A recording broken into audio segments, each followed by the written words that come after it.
উম্মার ঐক্যের প্রতীক এবং সারা বিশ্বে ইসলামের দাওয়াহ কার্যক্রমের অন্যতম মাধ্যম।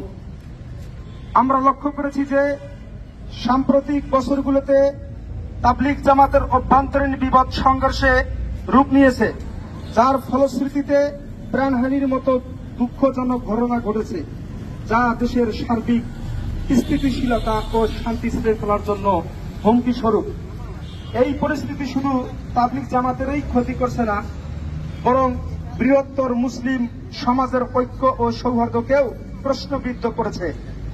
আমরা নিবিড়ভাবে পর্যবেক্ষণ করছি যে তাবলিগ জামাতের বিবদমান পক্ষদ্বয়ের মধ্যে এক পক্ষ চরম বৈষম্যের শিকার হচ্ছে। তাই আজকে আমরা আপনাদের মাধ্যমে দেশবাসীকে সেই বৈষম্যের চিত্র তুলে ধরতে চাই এবং এর সমাধানে সম্মিলিত প্রচেষ্টার আহ্বান জানাই। বৈষম্যের চিত্র: এক, প্রধান মুরব্বীদের আগমনে বৈষম্য। শুরাই নিজামের প্রধান মুরব্বীরা ভারত ও পাকিস্তান থেকে নির্বিঘ্নে আসতে পারেন, অথচ বিশ্ব মার্কাজ নিজামুদ্দিনের অনুসারীর মূলধারার তাবলিগ জামাত মাওলানা সাদ সাহেবের অনুসারীদের সর্বোচ্চ মুরব্বী বিশ্ব আমির হযরত মাওলানা সাদ সাহেব বারবার বাধার সম্মুখীন হয়েছেন এবং এখনো আসতে পারছেন না। দুই, কাকরাইল মসজিদের ব্যবহারে বৈষম্য। কাকরাইল মসজিদ, যা তাবলিগ জামাতের প্রধান কেন্দ্রগুলোর একটি, তাবলিগের বিশ্ব মার্কাজ নিজামুদ্দিনের অনুসারী মূলধারা তাবলিগ জামাত মাওলানা সাদ সাহেবের অনুসারীরা এতদিন যাবৎ 14 দিন তাদের কার্যক্রম পরিচালনায় ব্যবহার করতেন।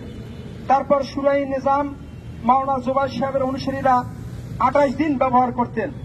এভাবে ধারাবাহিকভাবে এক পক্ষ 14 দিন এবং অপর পক্ষ 28 দিন কাকরাইল মসজিদ ব্যবহার করতেন, যা স্পষ্টতই বৈষম্য। কিন্তু বর্তমানে এক পক্ষ জোরপূর্বক কাকরাইল মসজিদের নিয়ন্ত্রণ নিয়ে রেখেছেন, যা বৈষম্যের চরম পর্যায়ের প্রতিফলন।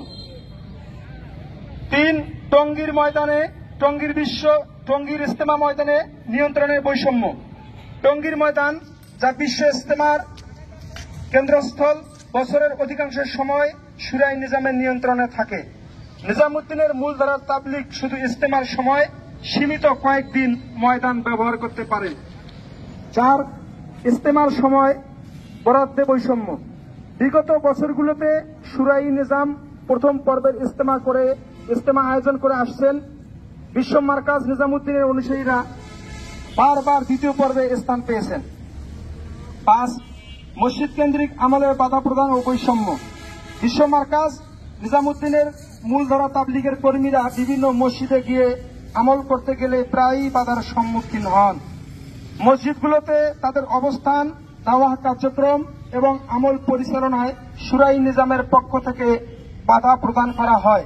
এ ধরনের আচরণ তাবলিগের মূল দর্শনের পরিপন্থী এবং দাওয়াতের কার্যক্রমের সংকট তৈরি করেছে। 6, 5 দিনের জোর আয়োজনে বৈষম্য। শুরাই নিজাম টঙ্গীর ময়দানে 5 দিনের জোর সফলভাবে আয়োজন করেছেন, কিন্তু বিশ্ব মার্কাজ নিজামুদ্দিনের মূলধারার তাবলিগের কর্মীরা এই সুযোগ থেকে সম্পূর্ণ বঞ্চিত হয়েছেন। অতএব এই বৈষম্য নিরসনে সংশ্লিষ্ট কর্তৃপক্ষকে অগ্রণী ভূমিকা পালন করতে হবে।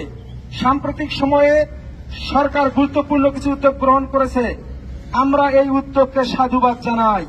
কিন্তু সম্পূর্ণ বৈষম্য নিরসনে এই উদ্যোগ যথেষ্ট নয়। আমরা চাই এই বৈষম্য বিরোধী সরকার তাবলিগ জামাতের বিবদমান উভয় পক্ষের মধ্যে ইনসাফ ও ন্যায় ভিত্তিক স্থায়ী সমাধানের উদ্যোগী হবে। তাই আমরা সচেতন ছাত্র সমাজের পক্ষ থেকে ইনসাফ ও ন্যায় ভিত্তিক স্থায়ী সমাধানের লক্ষ্যে নিম্নলিখিত 3টি প্রস্তাব পেশ করছি।